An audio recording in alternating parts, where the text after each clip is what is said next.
허드렛 일부터 제대로 해라. 대부분의 사람들은 회사에서 허드렛 일을 시키면 아주 기분 나빠한다. 학력이 높은 사람들일수록 더 그렇다. 신입 여사원들 중에는 커피 심부름이나 복사 심부름 같은 일을 하고자 취직한 것은 아니라고 불평하는 사람들도 많다. 왜 사람들은 허드렛 일을 우습게 여길까? 나보다 못한 사람들이 해야만 하는 일을 그보다 훨씬 잘난 내가 한다는 것은 말이 안 된다고 생각하기 때문 아닐까? 커피 하나도 제대로 타려면 만만한 일이 아니다. 원두 커피나 그라운드 커피의 종류에 대하여 배웠다고 끝나는 것이 아니다. 인스턴트 커피도 어떻게 타는가에 따라 향이 다르다. 커피잔에 뜨거운 물을 붓고 헹궈내어 컵의 온도를 따뜻하게 한 뒤 물을 깨끗이 털어내고 인스턴트 커피를 넣어라. 거기에 뜨거운 물을 조금만 부어 커피 가루를 완전히 잘 갠 뒤 그 다음에 비로소 나머지 물을 채워 넣어야 향이 살아난다. 그뿐만이 아니다. 커피를 타다 준 사람들 각각의 기호, 즉 커피와 설탕과 크림이 어떤 식으로 배합되어야 하는지를 기록하여 놓아야 할 것이다. 그 정도까지는 했으니 이젠 됐냐고?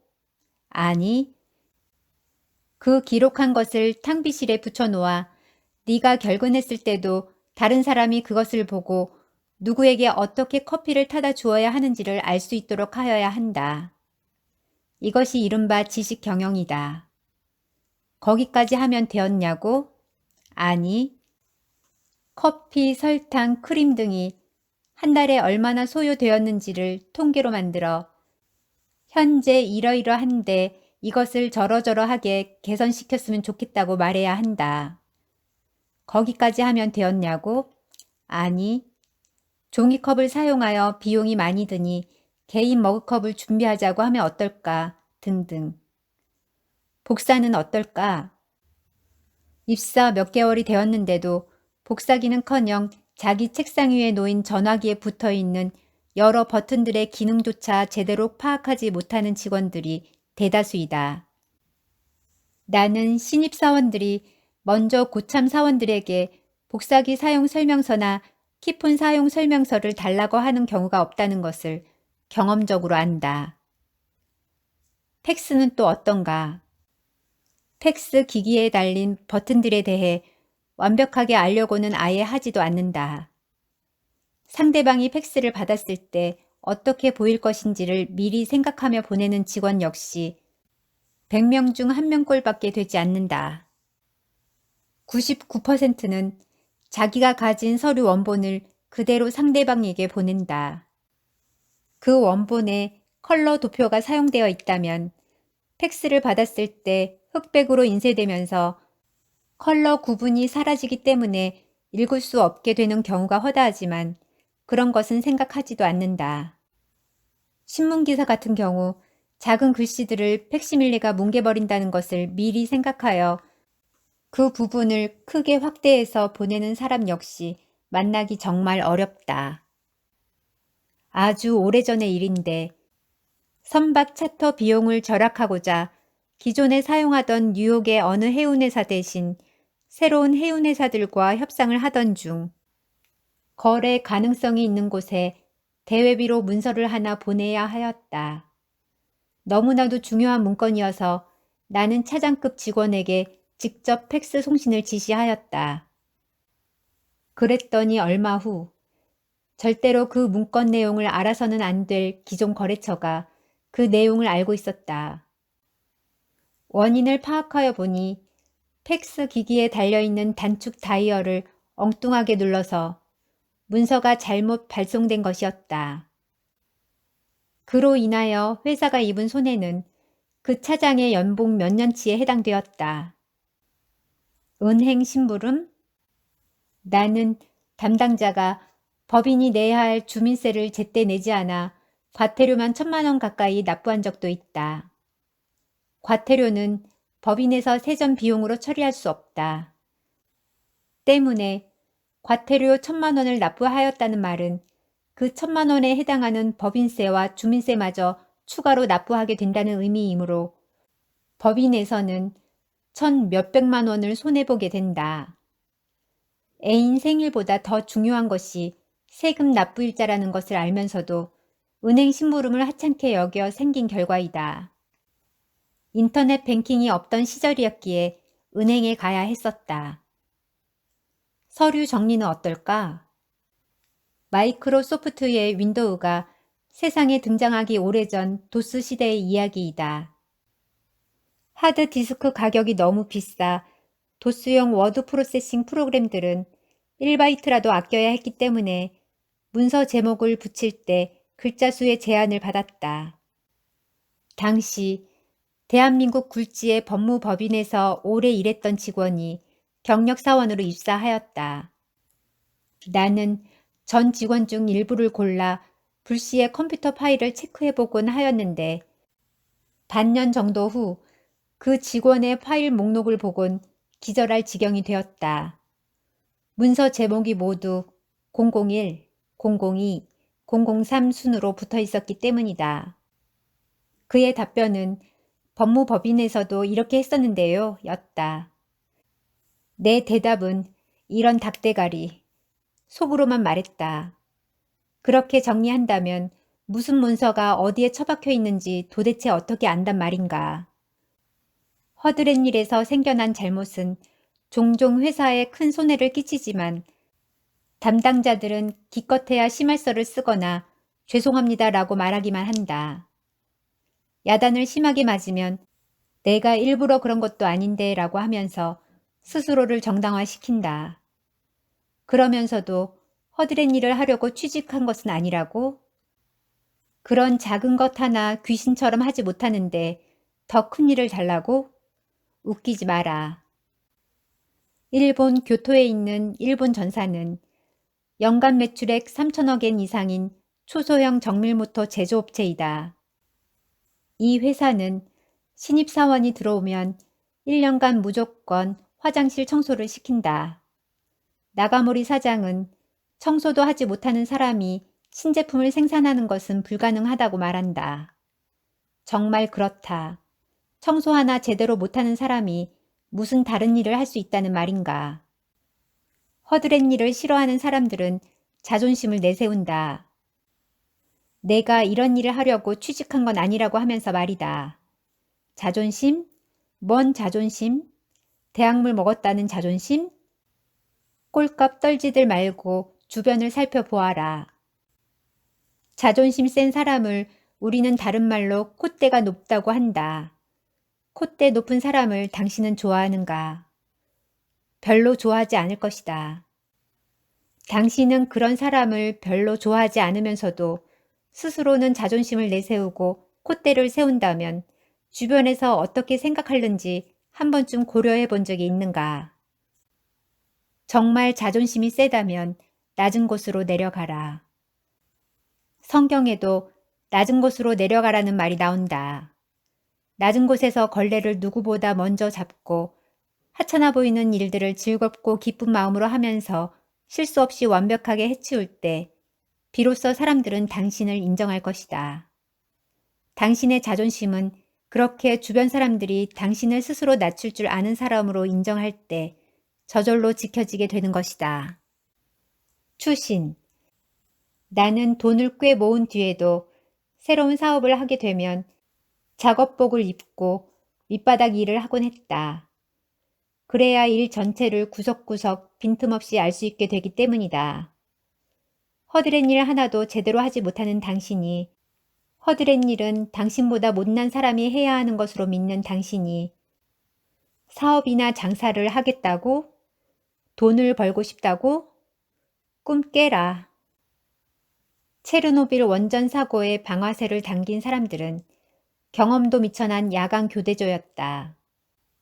일을 시키는 관리자 지위에 있는 사람들은 언제나 말단에 있는 사람들의 일처리를 일단은 확인하고 또 확인하는 과정을 지켜야 한다. 산업재해 현장에서 발생하는 각종 재해들 중 상당수는 안전관리자들이 지침만 전달하고 실제로 근로자가 그 지침을 따르는지 눈으로 직접 확인하지 않아서 발생한다. 안전사고가 발생할 수 있는 일은 2인 1조로 작업하게 하여도 그중 한 명의 실수나 태만으로 사고가 발생할 수 있다. 한국이건 어디건 말단 근로자들이 일을 제대로 할 것이라는 기대는 하지 않는 것이 좋다. 경사진 도로에서 A자 형태의 사다리를 놓고 혼자 하여야 하는 작업을 시켜보면 그 사람의 판단력이 어떠한지를 쉽게 알 수 있다. 경사진 도로 위에 수평으로 A자 사다리를 놓는 경우는 경사 때문에 사다리 계단들이 모두 경사지게 되고 그 위에 올라가면 몸의 중심을 잡기 힘든데도 10명 중 5, 6명은 그 상태로 작업을 한다. 한두 명은 내려와 A 사다리를 90도로 비틀어 놓고 다시 작업을 한다. 처음부터 사다리를 제대로 놓고 작업하는 사람은 한두 명뿐이다. 아주 쉬워 보이는 허드렛 일도 제대로 하는 사람은 많지 않다. 주 5일제 근무 좋아하지 마라. 주 5일 근무가 시작되니 좋아하는 사람들이 참 많다. 정말 좋아하여야 할까? 삶의 질이 더 향상되므로 좋은 것 아니냐고? 당분간은 그렇다고 할 수는 있겠다. 하지만 말이다. 만일의 말이다. 당신은 다른 사람들 역시 이틀이나 되는 주말을 당신처럼 재충전 내지는 삶의 질 향상이라는 명목으로 쉬면서 보낸다고 생각하지만 사실은 그들 중 일부는 자기 개발을 위하여 그 주말의 황금 시간을 거의 모두 바치면서 일과 관련된 능력과 지식을 독하게 향상시키고 있다면 그리고 그런 노력이 2년 정도 지속되면 어떻게 되는지 아는가? 무슨 말인지 좀 더 구체적으로 설명하여 보자. 여기 A, B 두 사람이 있다. A는 주 5일제가 시행되자 1년에 약 100일씩, 주말 2일 50주로 계산함. 2년 동안 외롭게 자기 몸값을 높이고자 대학 입시생처럼 독하게 노력하여 왔다. 2년 동안 그가 투자한 시간은 하루 10시간만 치더라도 2000시간이다. 한편 B는 주말과 각종 공휴일에는 삶의 질을 따지며 놀면서 혹은 쉬면서 보내지만 주중에 5일 동안은 매일 1시간씩 지식 증가를 위해 투자하는 성실한 사람이다. 솔직히 그렇게 하루 1시간씩만 투자하여도 성실하다는 말을 어느 정도는 들을 것이다. B가 투자하는 시간은 1년에 약 250시간 정도 된다. 주중 5시간 50주로 계산한 것이다. 여기서 A의 2000시간은 B가 8년 정도 바치는 노력의 시간에 버금간다. 그렇게 오래 할 리도 없지만. 때문에 A와 B는 처음에는 비슷한 수준이었지만 2년만 지나면 각자의 역량에 있어서 엄청난 차이를 보이게 되고 사회로부터 얻게 되는 대가 역시 조만간 달라지게 된다. 게다가 A는 집중적으로 지식을 습득하였기 때문에 그 지식이 체계화되어 있어 실전에서의 적용도 할 수 있으나 B는 찔끔찔끔 습득하였기 때문에 전체 뼈대를 잡지도 못하고 뭘 공부했는지도 다 잊어버린다. 그래서 주 5일 근무가 시작되고 10년 후가 되면 어떻게 되는지 아는가? B가 몇 년 동안 성실히 벌어야 하는 돈을 A는 1년 안에 벌게 된다. 물론 B는 여전히 돈 걱정을 하며 살게 된다. 반면에 A는 10년 전 이미 2년을 희생하여 B 같은 사람들과의 지식 세월 격차를 이미 5년 이상으로 만들어 놓았기 때문에 이제는 느긋한 여유도 누린다.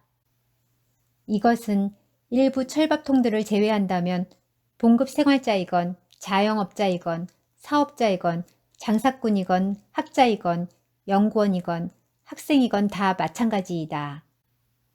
이렇게밖에 될 수 없는 이유를 다른 비유를 통해 설명해 보겠다. 여기 두 나무가 있다. 하나는 2년 동안 그저 뿌리를 키우는 데만 전력을 다하여 아주 넓고 깊게 그 뿌리를 내렸다. 다른 하나는 같은 시기에 예쁜 새들과 대화도 하고 바람과 함께 호프집에서 노래도 부르며 보통의 다른 나무들이 하는 것만큼 뿌리를 내렸다. 2년 후 전자는 뿌리가 깊고 많아서 쉽게 물을 흡수할 것이고 그 덕에 밑동이 상당히 굵어졌고 줄기도 굵다. 후자는 그저 다른 보통 나무들과 비슷하게 자랐다. 두 나무의 높이는 종자가 같으니 전자나 후자나 다름없을 것이며 열매 역시 아직은 없다. 그러나 그로부터 몇 년이 지나면 상황이 완전히 다르게 나타난다. 전자는 굵은 줄기와 넓고 깊은 뿌리를 통해 아주 쉽게 물을 흡수하고 그 물을 모든 잎새에 손쉽게 보내게 되어 많은 열매를 맺는다. 여유도 생기기에 이제는 새들의 노래에 귀를 기울이기도 한다. 나무의 주인은 이 열매 잘 맺는 나무가 성장하는 데 방해가 되지 않도록 그 주변에 있던 다른 보통의 나무들은 땅에서 뽑아내 다른 곳에 이식한다. 다른 나무들은 자기도 그렇게 많은 열매를 맺어 보려고 하지만 잎의 수도 적고 그나마 주변의 다른 보통 나무들의 뿌리와 서로 얽혀 경쟁하면서 빈약한 뿌리로 물을 흡수하여야 하기 때문에 하루하루 겨우 잎새에 물을 보낼 뿐이다. 그리고 그 과정에서 대부분의 시간과 힘을 소모하는 바람에 뿌리를 좀 더 깊고 넓게 뻗쳐보고자 노력할 여유도 없다. 그래서 이제는 새들의 노랫소리에 귀를 기울일 시간도 없는 처지이다. 열매는 그저 남들 맺는 정도만 생산할 뿐이다. 내가 말하고자 하는 것은 자기 개발은 일찍 하면 일찍 할수록 유리하다는 것이다. 20대에 먼저 한 사람이 30대에 하는 사람보다 유리하고 30대에 먼저 한 사람이 40대에 하는 사람보다 유리하다. 하물며 20대와 30대에 계속 노력한 사람은 그 누구보다도 더 이 사회의 인정을 받게 될 것이다. 예컨대 오피스 프로그램을 이미 20대 초에 완전히 마스터하였다고 치자.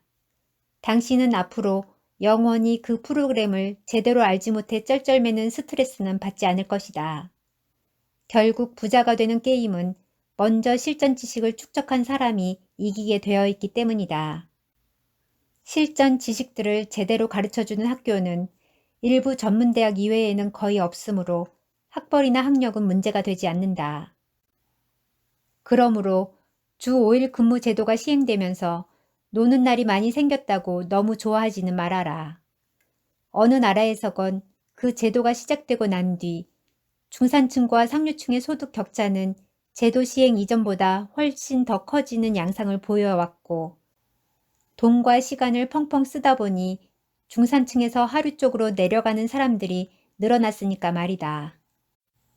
혹시 그날그날 편히 살고 싶고 자기답게 사는 것을 좋아하며 하고 싶은 것만 하면서 살고 싶은가? 혼자 있는 것이 좋고 먹는 것조차 귀찮게 느껴지는 때가 있으며 과자나 패스트푸드를 자주 먹고 온종일 집에서 게임이나 인터넷만 하는 경우가 자주 있는가? 미우라 아스시는 하류 사회에서 중류의식이 무너지고 하류의식이 범람하고 있다고 하면서 양극화 시대에 하류 인생들이 사회의 주류가 되고 있다고 했다. 그의 말에 따르면 앞에서 던진 질문들이 당신에게 해당된다면 상당히 하류적이라고 한다. 그리고 이에 해당된다면 이 책을 읽어라. 하류에서 벗어나고 싶다면 당신 기준으로 살면 절대 안 된다. 정신 차려라. 하기 싫은 일을 해야 몸값이 오른다. 사람의 몸값을 돈으로 환산하면 얼마나 될까? 일반적인 성인의 육체에 있는 지방분으로는 비누 7개를 제조할 수 있다고 한다. 인으로 성냥개비 머리 2200개와 마그네슘으로 설사약 한 봉지를 만든다. 인체에 포함된 철로 못 1개와 탄소로 2000자루의 연필심을 만들 수 있다. 이것을 돈으로 환산하면 5만 원 정도 된다. 인체의 수분을 제거하고 화학약품을 만들면 수십억 원 상당의 약품을 만들 수 있다고 하지만 만드는 비용 역시 만만치 않게 소요되어 현실성은 없다. 국제아동구호기금 유니세프에 따르면 아프리카 국가에서 농장으로 팔려나가는 어린이들의 몸값은 한 명당 15달러에 불과하다. 인체의 장기 매매는 금지되어 있으나 뉴욕타임스의 보도에 의하면 미국에서 살아있는 사람의 신장은 최대 15만 불 정도에 밀매된다. 미국 CNN 방송은 인도와 필리핀에서 2,000달러 정도면 신장 한 개를 살 수 있다고 보도한 바 있다. 우리나라에서의 신장 밀매 가격은 수천만 원으로 알려져 있다. 중국 사형수들의 신장은 2만 달러, 각막은 5,000달러, 간은 4만 달러의 밀매가 이루어졌다. 미 LA 타임스에 의하면 예일, 하버드, 프린스턴대 등 아이비리그 여학생의 난자는 최대 10만 불을 호가한다. 이러한 가격을 기준으로 하여 보면 성인의 육체는 장기 밀매 시장에서 억대 이상의 가치가 있다. 그러나 우리가 사고를 당하였을 때 나오는 보상금은 사람마다 다르다. 지난 95년 초 미국 플로리다주 템파시의 한 병원에서는 당뇨병으로 오른쪽 다리를 절단해야 했던 환자의 멀쩡한 왼쪽 다리를 의사의 실수로 절단한 일이 있었다. 결국 이 환자는 두 다리를 모두 잃었고 피해 보상으로 약 26억 원을 받았다. 한편 독일 시사주간지 슈피겔은 의료사고 때 법원이 지급 판정한 보상금을 토대로 인체 각 부위의 값을 매겼는데 뇌 손상이 15억 원, 시력 상실 2억 5천만 원, 폐기능 저하에 1억 2천여만 원이었다. 1997년 대한항공 괌 추락사고 희생자 유가족들은 대한항공으로부터 평균 2억 5천만 원의 보상금을 받았으나 미국 정부를 상대로 미 연방법원에 소송을 냈던 피해자 14명은 1인당 평균 230만 달러, 30억 원을 받아냈다. 2001년 국내 법원에서는 조종사의 무모한 조정이 인정되어 7억여 원의 배상금을 지급하라는 판결을 내린 바 있다. 항공사의 과실이 없는 경우에는 국제조약에 의거 보상금은 1억 5천만 원 선이다. 당신이 사고를 당하였을 때 당신의 몸값이 얼마로 계산되는지를 생각하여 보자는 것은 아니다. 인간은 평등하다지만 인권이 평등하다는 뜻이지 세상에서의 몸값이 평등하다는 것은 아니라는 사실을 말하기 위함이다. 몸값이라는 말은 본래 연예인, 광고 모델, 스포츠 선수, 인질 등에만 사용되었으나 실은 모든 사람에게 적용된다. 왜냐하면 우리의 몸값은 인간 시장의 논리에 의하여 결정되기 때문이다. 다른 사람들이 많이 찾는 사람이 되면 몸값이 비싸지고 다른 사람들이 별로 많이 찾지 않는 사람이 되면 몸값이 싸진다.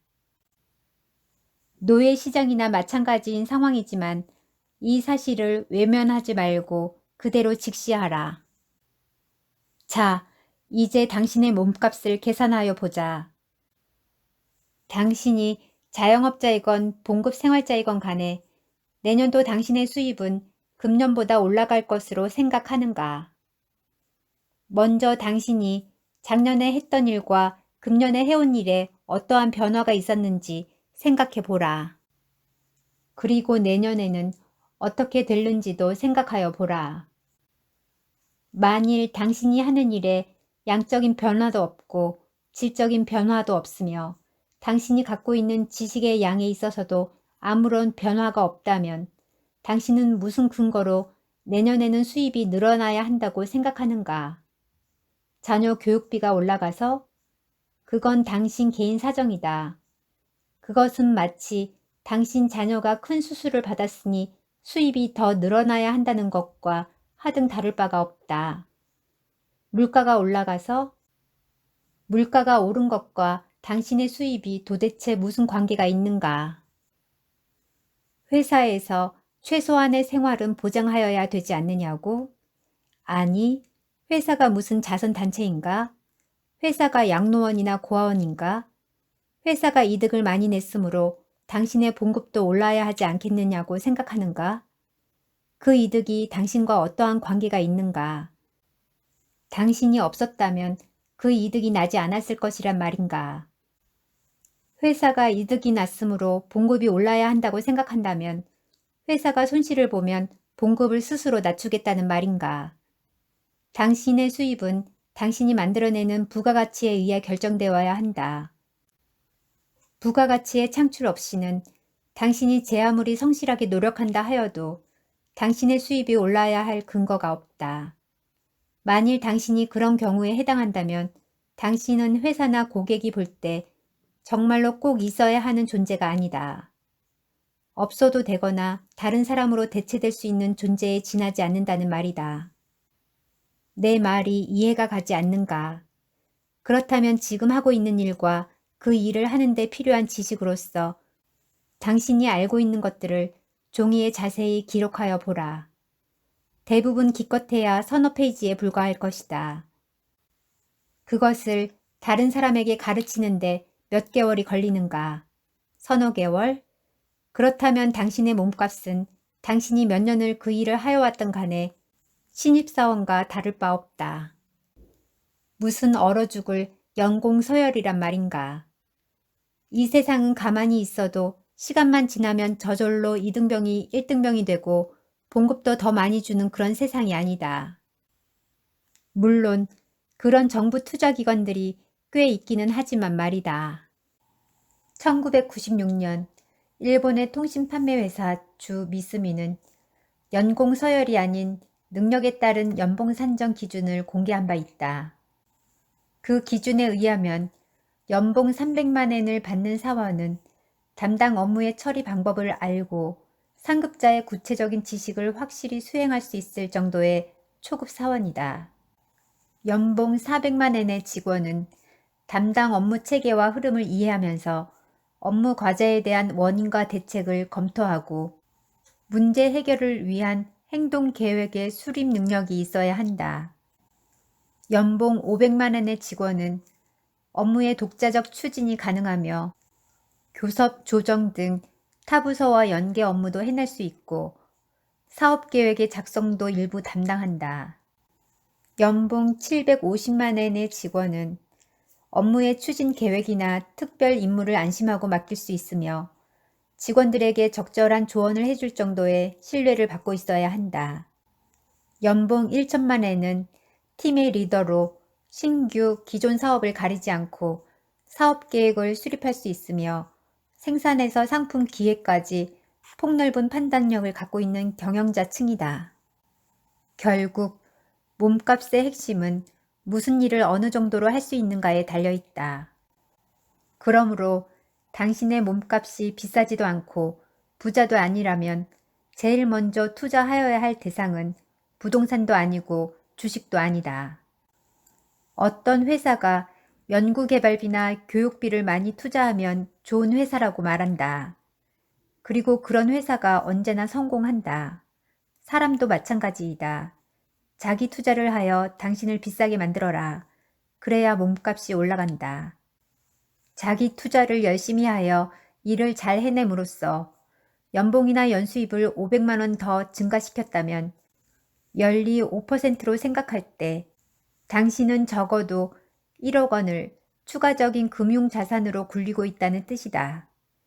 즉, 하늘에서 뚝 떨어진 1억 원이 금융기관에 있는 것이나 연수입 500만 원을 더 증대시킨 것이나 그 결과는 같다는 말이다. 다른 점은 현금 1억 원이 있다면 금융기관에서 이자를 받게 되고 그 돈을 잘못 투자하면 이자는커녕 원금을 날릴 수도 있지만 자신의 몸값을 비싸게 만들면 당신 자신이 매년 500만 원씩 돈을 더 찍어내는 조폐 공장이 되게 된다는 것이다. 그러므로 당신 자신을 돈 찍어내는 기계가 되도록 만들어라. 자영업자 역시 보다 많은 손님이 찾아오도록 몸값을 비싸게 만드는 것이 가장 좋은 투자이다. 시설에 투자하거나 인테리어를 새로 하는 것이 투자가 아니라 고객을 어떻게 섬기고 서비스를 어떻게 하여야 고객을 만족시키는지를 머리를 싸매고 연구해야 하며 직원들의 생산성과 태도를 어떻게 해야 증대시키고 변화시키는지를 공부해야 한다. 그렇다고 해서 반드시 학교를 더 다니라는 말이 아니다. 학교에서 배우는 것은 이론이다. 현실에서 필요한 것은 이론이 아니라 적용이다. 이러한 적용 능력은 결코 학벌이나 학위와 비례하지 않는다. 몸값은 이론을 많이 아는 것이 아니라 실무적으로 잘 알아야 올라간다. 그러기 위해서는 현재 하고 있는 일에 대하여 귀신이 되어야 하고 그 다음은 지금 당장은 필요 없는 다른 일들도 알아야 한다. 그래야 관리할 능력이 생긴다. 그 어떤 투자 재테크보다도 이것이 가장 중요하다. 몸이 피곤하다고? 월급이 적어서 공부할 마음이 안 생긴다고? 해보았자 소용이 없을 것이라고? 노력이란 당신이 좋아하는 것을 더 많이 하는 것이 아니라 당신이 이런 핑계 저런 핑계를 대면서 하기 싫어하는 것을 더 많이 하는 것을 의미한다. 그렇다. 노력이란 싫어하는 것을 더 열심히 하는 것이다. 좋아하는 것을 더 열심히 하는 것은 노력이 아니라 취미 생활일 뿐이다. 노력하라. 기회는 모두에게 제공되지만 그 보상은 당신의 노력 여하에 따라 차등적으로 이루어짐을 명심하라. 대부분의 사람들은 절망의 인생을 조용히 보내고 있다. 이른바 체념이라는 것은 확인된 절망에 지나지 않는다. 지금으로부터 약 200년 전에 태어난 헨리 데이비드 소로가 월든에서 한 말인데 지금도 마찬가지 아닐까? 조용한 절망 속에서 벗어나려면 무엇부터 해야 할까? SNS에 무엇을 올릴지를 생각하거나 게임을 하거나 먹방을 보거나 드라마를 정주행하는 것일까? 자기 자신을 사냥의 대상으로 삼는 것이 좀 더 고귀한 스포츠가 아닐까? 이건 역시 소로가 월든에서 한 말이다. 그 말을 새겨 들어라. 나도 나 자신을 사냥의 대상으로 삼으며 살아왔고 지금도 그렇게 살고 있다.